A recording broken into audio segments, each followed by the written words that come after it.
responsible news reporters, that there was a deal made. Casey was the central figure. He was traveling in Europe at that time. Casey's role remained a mystery for a very long time. He was the campaign manager for Reagan, and he went on to become the director of CIA. Ronald Reagan decided to make William Casey the key player in his administration long before moving into the White House. You remain the eyes and ears of the free world. You are the tripwire over which the totalitarian rule must stumble in their quest for global domination. Casey was the one who orchestrated Reagan's resounding victory, deftly put Jimmy Carter out of the running.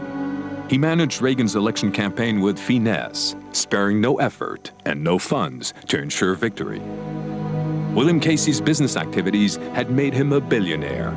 He was also chairman of the Securities and Exchange Commission, which oversees operations on the New York Stock Exchange. Ronald Reagan had limited knowledge of foreign affairs. He gave Casey a free hand to decide the country's new directions.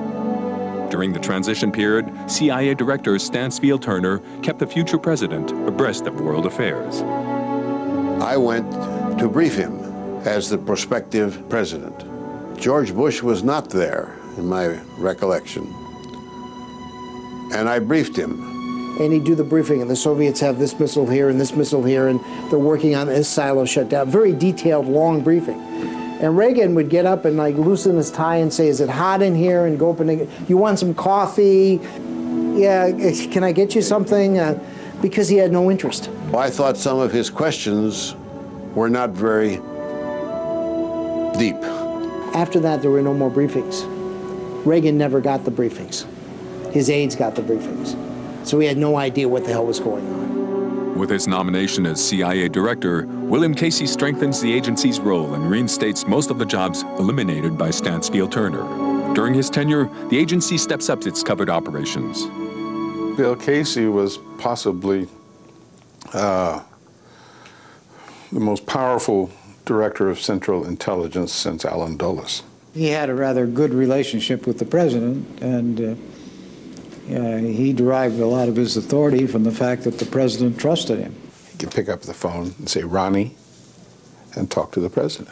William Casey was unique in our recent history because he was a man who was co-equal in power with the Secretary of State and the Secretary of Defense and the President of the United States. Casey wanted to be Secretary of State. Casey couldn't be Secretary of State. They wouldn't let him because he couldn't get through the clearances. So they picked Al Haig. William Casey was a very dedicated believer in covert action. And in that sense, he didn't have the experience with covert action that I have had. And so I was very leery and suspicious. He was completely unsatisfied with the CIA bureaucracy. And therefore, he kept trying to do things on the perimeter. Casey was running the CIA as if he was running the mafia. William Casey lays out his first objective: to reestablish order in Nicaragua, where the Marxist-Leninist Sandinistas took power after Carter hastened the fall of dictator Somoza. Somoza was a CIA flunky who was a creep, a crook, terrible, on our payroll for years, like 100 other Latin American and African dictators. I mean, we used them. We needed them. That was the attitude. Hire the bad guys, pay them off, and they'll do what you need. It's for business. In this case, bananas, I guess.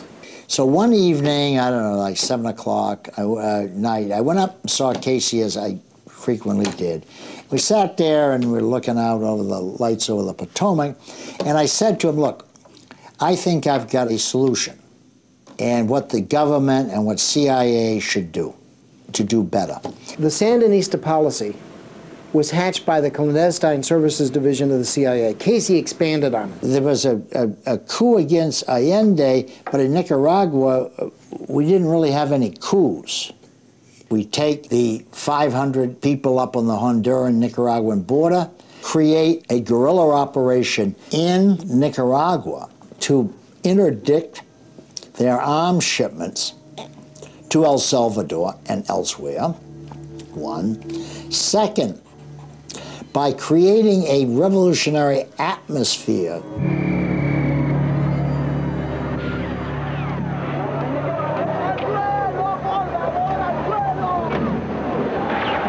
Latin America always had stormy relations with the CIA.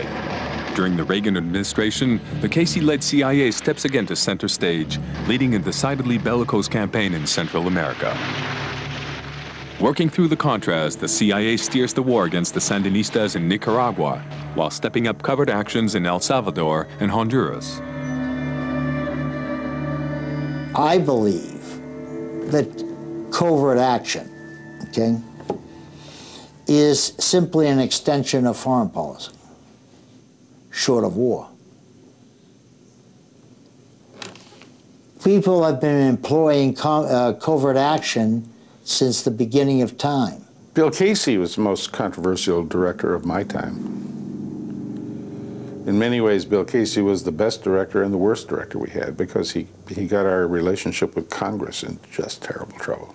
1986 marked the beginning of the Iran Gate scandal. The U.S. sold arms to the Islamic Republic of Iran. The $30 million profit was used to continue financing anti-Sandinista guerrillas, despite a congressional ban on all efforts to destabilize the government of Nicaragua and give